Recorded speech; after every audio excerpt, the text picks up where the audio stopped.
মুম্বাইয়ে সরকারি যুদ্ধাস্ত্র তৈরির কারখানায় ভয়াবহ বিস্ফোরণ, 5 কর্মচারী মৃত্যু হয়েছে, আহত হয়েছে অনেক। ঘটনাটি ঘটেছে মহারাষ্ট্রের ভান্ডারা অর্ডিন্যান্স ফ্যাক্টরিতে।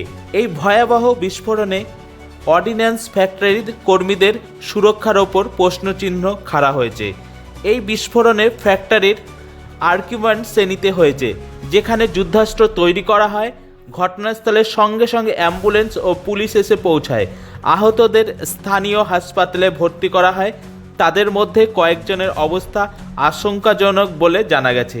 বিস্ফোরকের আওয়াজ এতটাই জোরে হয়েছিল, আশেপাশের লোকজন সবাই ভয়ে এদিক ওদিকে যেতে শুরু করেছিল। বিস্ফোরণের ফলে ফ্যাক্টরির অনেক জায়গায় আগুন ধরে যায়। দমকল এসে অনেক চেষ্টার পর আগুন নেভায়। জানুন কিভাবে বিস্ফোরণ হয়েছিল। ফ্যাক্টরির আধিকারিকদের মতে এখনও সঠিকভাবে জানা যায়নি কেন বিস্ফোরণ হয়েছিল, তবে ধারণা করা হচ্ছে অসাবধানতাবশত কাজ করার ফলে এই বিস্ফোরণ ঘটে।